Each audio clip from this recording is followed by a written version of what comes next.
Often called the Maldives of Mexico, Bacalar's stunning seven-color lagoon, eco-friendly attractions, and laid-back atmosphere make it a great off-the-beaten-path destination in Quintana Roo in Mexico. In this video, we'll show you everything we did in 2 days in Bacalar, as well as where we stayed and how we got around.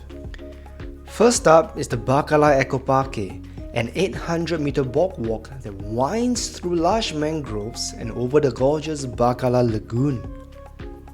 Designed to showcase the natural beauty of the Bacalar Lagoon in a sustainable way, visitors can stroll the pier and connect with nature, as well as take photographs with the beautiful turquoise waters in the background. There are also ladders from which you can enter the water to kayak or to swim.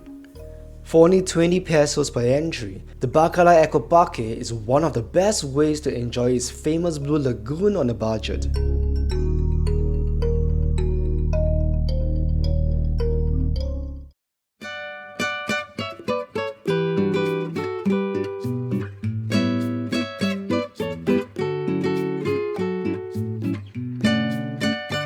If you can spend a bit more, a boat tour is well worth it for experiencing Bacalar's famous Lagoon of Seven Colors up close.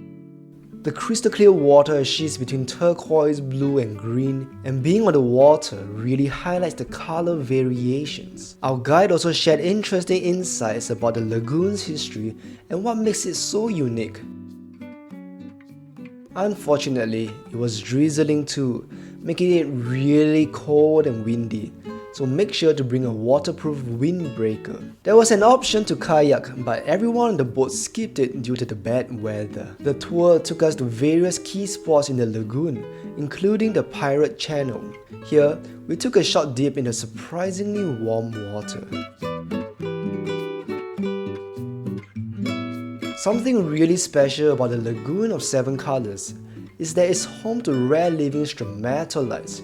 These look a lot like rocks, but they are actually living structures, built by tiny cyanobacteria over thousands of years. These ancient microbial communities, some of the oldest signs of life on Earth, go back over 3.5 billion years. And here in Bacalar, they are the largest freshwater stromatolites in the world, critical to the lagoon's ecosystem and its iconic seven colors.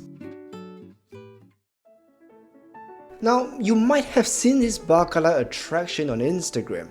Here at Los Rapidos, a gentle current carves a natural lazy river through the Lagoon of Seven Colors, letting you float effortlessly through its impossibly blue waters.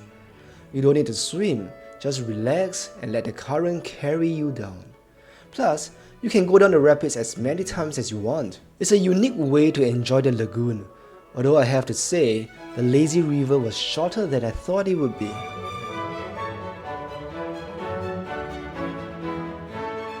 The entrance fee was 200 pesos and includes a life jacket and use of their lockers, although I would advise not to bring anything valuable. Along the riverbanks of Los Rapidos is one of the few places you can see the living stromatolites up close. They are fascinating, but environmentalists have raised concerns about damage from visitors stepping on or touching them. So if you visit, don't touch them and avoid sunscreen or bug spray in the water. There's also a restaurant on site, but we skipped it after reading reviews about slow service and average food. Instead, we made our way to Los de Atlixco, a street food restaurant near the center of town. We were initially attracted by the cool murals and friendly atmosphere, but it was the food that blew us away. Superbly well seasoned and full of flavor, every bite was satisfying. Easily one of the best meals we had in Mexico. Near the center of town, you also find Fuerte de San Felipe. Built in the early 18th century, this small fort stands on the shores of the Bacalar Lagoon. Used to defend against pirate attacks, there's a little museum inside if you want to learn more about Bacalar's past.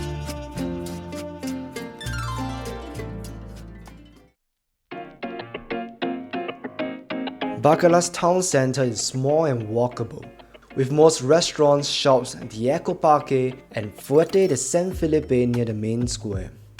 You'll need a taxi for places further out like Los Rapidos or Casa China, a popular spot where many boat tours depart.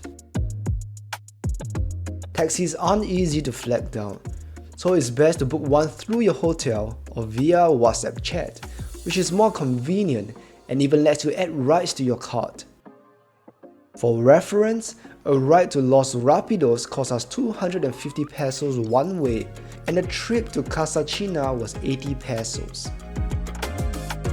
We wanted to stay close to the town center, but far enough to avoid the evening noise, so we chose this cozy, affordable hotel with its own restaurant. The staff was super helpful and the breakfast was solid. Overall, a great stay and one we would definitely recommend for Bacalar. By the way, this video is part of our Central America travel series, where we share about our entire journey. If you enjoyed this, make sure to subscribe and check out our other episodes. See you in the next one.